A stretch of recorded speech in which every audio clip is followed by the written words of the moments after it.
ici et maintenant. Mais pour l'instant ça passe.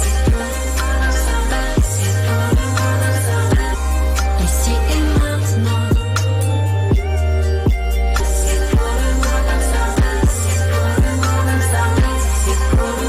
Voilà, vous écoutez votre radio sur 95.2 FM, sur l'internet ici et maintenant.com, 08 92 23 95 20. Vous avez la parole, on va recevoir Pascal. Bonsoir Pascal, comment ça va? On vous écoute. Excellent David, c'est Pascal le Troubadour. Petite chanson pour vous rendre hommage en votre honneur, hein, cher David, car vous faites un excellent travail. Petite chanson en votre honneur, donc 3-4.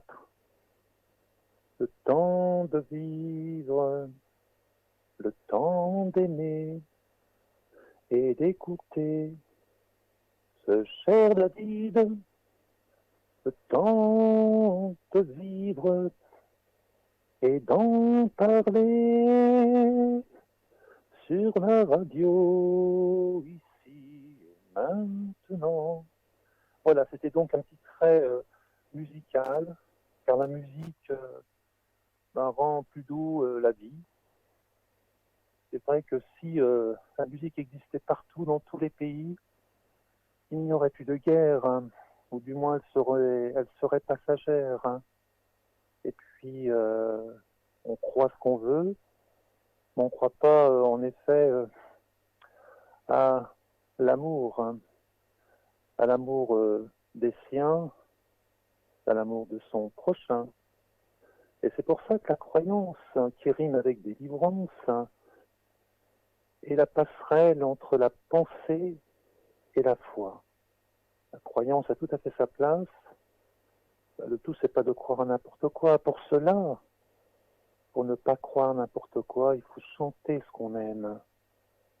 Le musicien, lui, sait très bien, comme la croyance, il y a donc la croyance, il y a la pensée et il y a la foi. En musique, il y a le rythme.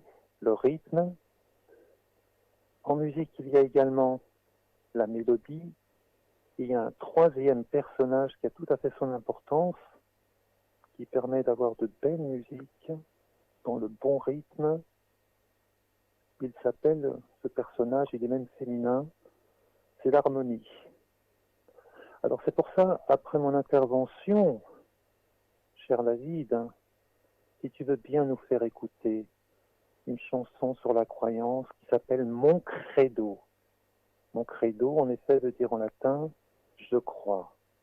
C'est aussi suivre son chemin en ayant une conduite à tenir en tant qu'homme, mais aussi en tant que transmetteur, en tant que transmetteur de la pensée de ses anciens, de ses ancêtres, transmettre à ceux qui vont venir sur Terre ou à ceux qui sont déjà là présents et leur dire que la vie, elle est formidable, elle est belle à vivre. Donc mon credo, tu trouveras cela facilement, car c'est une chanteuse qui porte un nom et qui est toujours de là, Mireille Mathieu. Présente. Mireille Mathieu.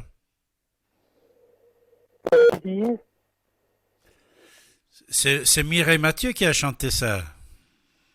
Excellentissime. Elle avait tout juste 20 ans.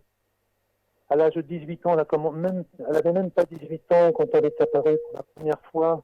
Elle a été présentée par Maurice Chevalier. Nous sommes dans les années 65 par là, enfin bon. Et cette chanson a fait le tour du monde, elle est magnifique. Donc si tu peux nous passer sa chanson, tu verras que c'est très bien. La mélodie, elle est là, le rythme et l'harmonie, avec une voix exceptionnelle. Je dis à tous nos auditeurs que Mireille Mathieu a vendu encore plus de disques que notre rocker national qui était John Hallyday. Hein. Ah oui, beaucoup plus. Donc, je te demanderai aussi un deuxième service. si tu peux nous donner la définition, parce que n'ayant pas la langue, n'ayant pas la connaissance de la langue du peuple du désert, la définition de Allah, ce que ça signifie exactement en arabe. D'accord? C'est d'accord.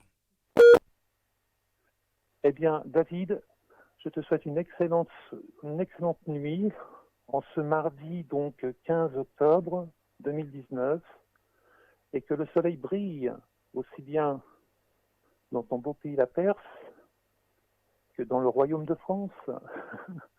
À bientôt. Merci, à bientôt Pascal, merci, et voilà, c'est ton cadeau. C'est très intéressant Pascal et tous nos amis, c'est divin on peut dire, c'est divin. Tout à l'heure, cet après-midi, j'étais avec un ami, un grand chanteur perse, il était presque le chanteur de Shah d'Iran. Il s'appelle Golpa, G comme Gilbert, O comme Oscar, L comme Lily, P comme papa, A. Golpa. Vous tapez sur l'internet, il y a des centaines de chansons et vous allez le voir. Golpa, c'est quelqu'un. Charles Aznavour, il avait fait cadeau dans Rolex à l'époque de Shah d'Iran, montre Rolex, qui est venu en Iran il avait beaucoup de respect pour ce monsieur Golpa. 87 ans il a. Cet après-midi, on était ensemble et lui, il m'a dit, David, ça fait quelques jours que je suis à Paris. Lui et sa femme, tous les deux, ils m'ont dit ça. C'est bizarre, on n'entend rien à la télé, à la radio, de Mireille Mathieu, non plus de Sylvie Vartan, etc., etc. Où sont parties toutes ces grandes chanteuses françaises? Moi, j'avais pensé, oh là là, ce soir, je diffuse quelque chose au moins de Mireille Mathieu et Sylvie Vartan. Et je vous assure, Pascal, il vient de m'appeler et on se connaît comme ça, sur l'antenne, c'est tout. Hein. Et tout d'un coup, lui, il parle de mon credo, de Mireille Mathieu, et tout d'un coup, je me rappelle de ce que j'ai promis à moi-même cet après-midi. Ça, c'est divin, sans aucun doute, mes amis. C'est divin. Alors, la question de Pascal au sujet de Allah, j'avais dit plusieurs fois, j'ai écrit en plusieurs fois en persan, français, je veux répéter. Allah, c'est Elah. Elah, ça veut dire statue. Statue de Bouddha, statue de je ne sais pas qui. Ça veut dire, voilà, ça ne veut pas dire Dieu. Allah, ça veut dire statue. Que bien sûr, beaucoup de gens ils font prière pour les statues. Et beaucoup de gens ils croyaient à l'époque, même jusqu'à maintenant, ils créent des statues et ils font des prières. Voilà. Alors Mohammed, quand il vient, prophète de l'islam, il dit la ilaha, c'est-à-dire il n'y a aucun statut, illa, sauf Allah. Vous savez, dans la langue arabe, comme en français, il y a un article. Article en français, il y a féminin et masculin.